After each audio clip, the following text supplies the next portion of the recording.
The House is forging ahead with its investigation into the January 6th insurrection despite widespread GOP opposition and escalating drama on the Hill.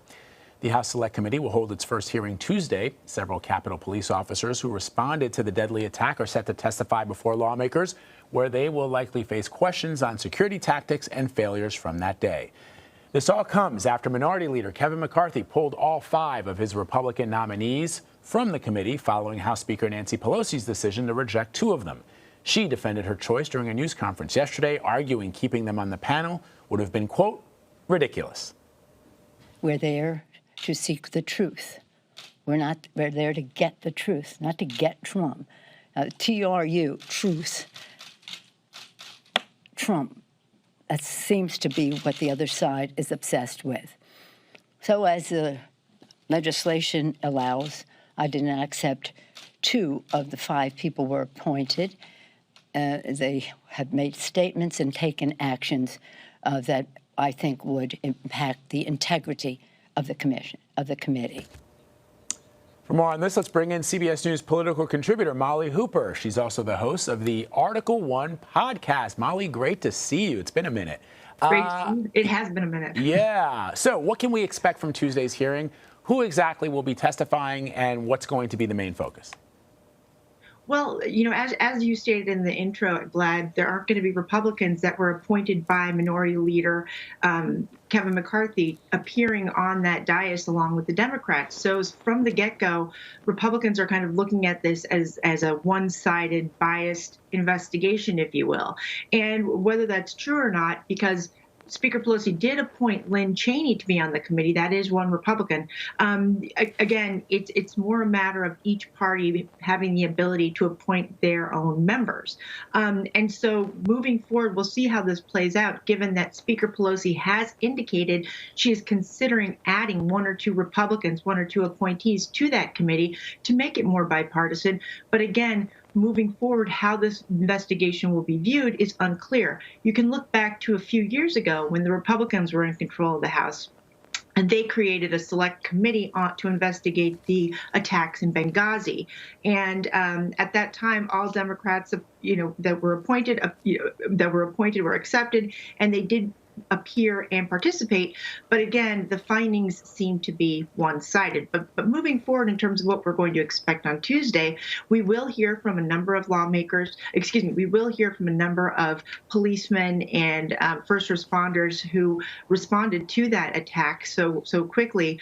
And again, these are going to be individuals who were attacked, who were beaten, who were tased, who experienced this insurrection, as many on Capitol Hill are calling it, not as from the vantage point of, hey, this is just another normal tourist-like experience. This was a full-on melee that was occurring in the U.S. Capitol on a day that the Electoral College votes were being certified, and we'll hear from their perspectives firsthand. And I think that's going to sort of set the tone for where the committee will go from there.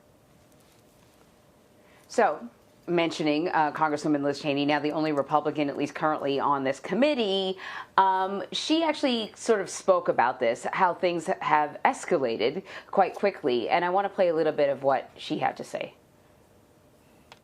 The American people deserve to know what happened. The people who did this must be held accountable. There must be an investigation that is nonpartisan, that is sober, that is serious, that gets to the facts wherever they may lead. And at every opportunity, the minority leader has attempted to prevent the American people from understanding what happened, to block this investigation. So, Molly, here she is, the sole Republican on the panel presently. What's her role going to be? At the end of the day, Liz Cheney remains kind of in this very interesting position where she's definitely at odds with some of the leadership of the party, but obviously she still has significant support within Republican ranks. Right, and pardon me, I think I called her Lynn Cheney earlier. That's her mother. but you're right. Liz Cheney does have a spotlight focused directly on her, and it will be there this hearing because, as you said, she's going to be the lone Republican on that dais. But consider this. Liz Cheney has had sort of a spotty history within her own party over the past few months. She was the spokesperson ostensibly for the Republican Party and has since been removed from that post, voted out of that position by her fellow Republicans. So a lot of Republicans in the caucus are viewing her with a bit of skepticism. And it's sort of an unusual position for the party to be in, because many of those members, in fact, most of those members, were on Capitol Hill on the day of January 6th. So, in the immediate aftermath of the attack, they were saying one thing, like Kevin McCarthy was saying, we want to get to the bottom of this. How did this happen? And right now they find themselves in a position where they want to move forward and find out how this did happen. But if you listen to, say, Jim Jordan, Jim Banks, two of the Republicans who were appointed initially and were rejected by Speaker Pelosi, those individuals really wanted to focus on why was the Capitol Police, why were they unprepared? Why weren't they prepared to deal with a potential protest situation that could have turned violent? They really wanted to focus on that aspect of it, the aspect of which the U.S. Capitol and congressional leaders have control, as opposed to why were these individuals up on Capitol Hill, fighting the Electoral College returns? Who or what encouraged them to do so? And that would have pointed directly to, or many Democrats believe, pointed directly to former President Trump and the individuals surrounding him.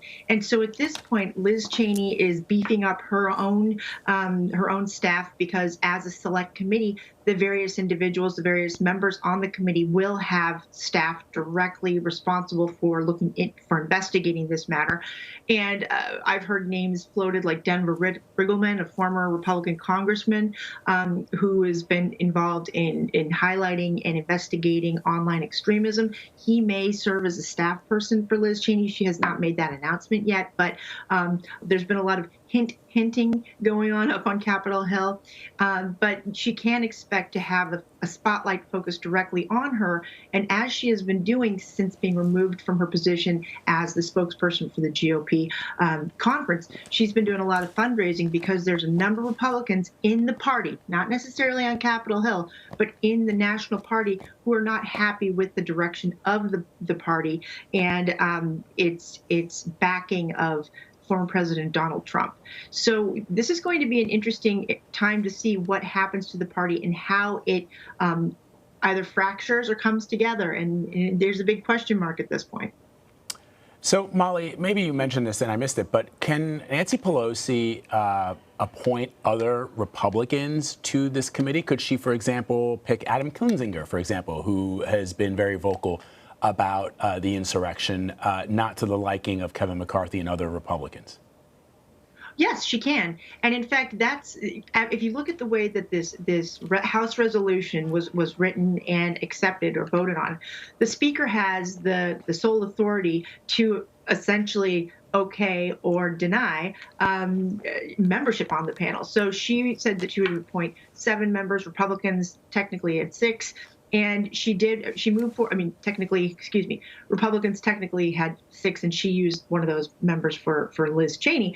But yes, she has the authority to do so. Adam Kinzinger's name has been mentioned. And there's also a number of Republicans who have not been out there making it public, but who have expressed interest to Speaker Pelosi behind the scenes that they would like to be on that panel, and they want to get to the bottom of this whole matter.